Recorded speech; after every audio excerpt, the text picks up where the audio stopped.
Halo saudara, apa kabar? Sehat hari ini? Dan kiranya saudara tetap menjaga kondisi tubuh dan kesehatan saudara. Masih bersama saya dalam Renungan Emas. Keran air. Saudara, ada saatnya untuk dibuka, ada saatnya untuk ditutup. Dan keran air ini berfungsi dan berguna.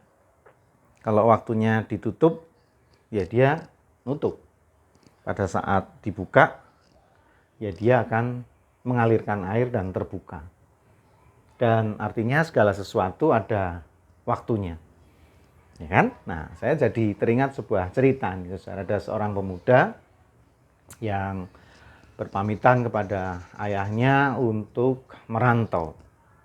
Dan kemudian dia bertanya, apa Pak bekal untuk saya di perantauan nanti, di negeri orang nanti.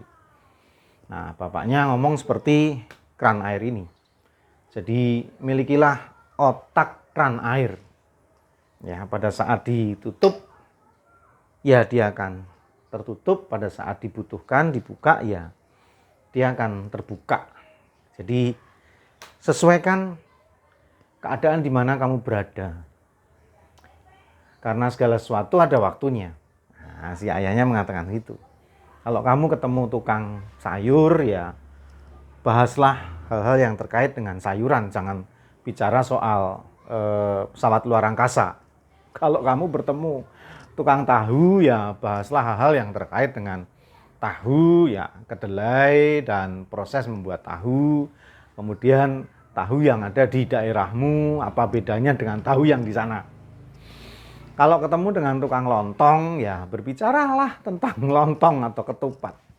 Bagaimana membungkus yang efektif, apa bedanya ketupat dan lontong, apa bedanya dibungkus daun pisang dan daun janur, daun kelapa. Nah, memang segala sesuatu ada waktunya dan enak, saudara, kalau kita mampu seperti keran air ini. Seperti pesan sang bapak tadi, kalau ketemu tukang sayur, ya bicaralah tentang sayuran, ketemu tukang lontong dan tahu, ya bicaralah sesuai dengan kemampuan mereka. Tapi kemudian si anak muda ini bertanya, Pak, kalau aku ketemu tiga-tiganya ngomong apa ya? Si bapak nggak kalah akal, saudara. Ya kamu ngomong gado-gado aja, karena dalam gado-gado ada sayuran, ada tahu, dan ada lontong, saudara ya. Nah, sekali lagi enak kalau kita punya otak keran air. Kalau kita mampu memahami bahwa segala sesuatu memang ada waktunya. Ada waktunya untuk bugar, sehat, kuat, bisa lari 10 km, bisa lari maraton, bisa lari cepat.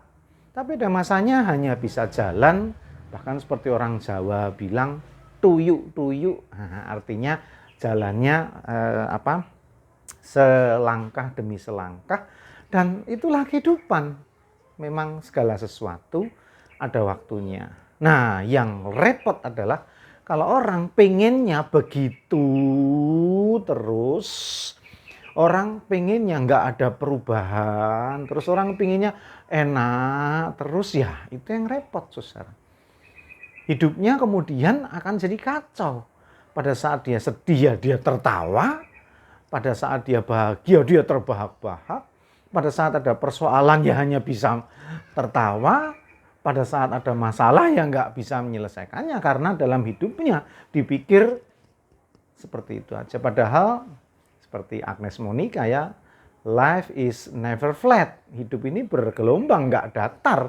Dan firman Tuhan juga mengingatkan hal itu dalam Pengkhotbah pasalnya yang ketiga, ayat 12.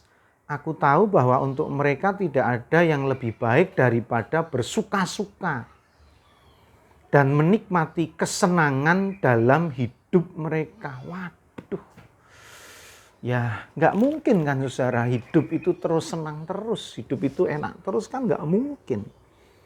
Nah, yang masalah adalah kita sama sekali tidak mampu menyesuaikan diri.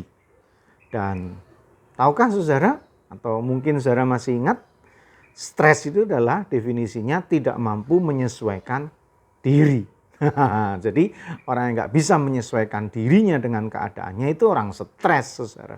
Nah, padahal pada kenyataannya hidup tidak pernah datar, dia bergelombang, ada naik, ada turun, ya, ada turun bahkan sampai ke lembah kekelaman.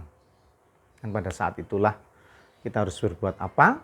Tentu berbeda pada saat kita naik ke atas, terbang di awan-awan. Semuanya ada waktunya. Bersiaplah untuk menyambut perubahan-perubahan itu. Saya matikan dulu. Segala sesuatu ada waktunya. Dan masih bersama dengan saya, Pendeta Yudi, dalam Renungan Emas. Esok masih ada solusi.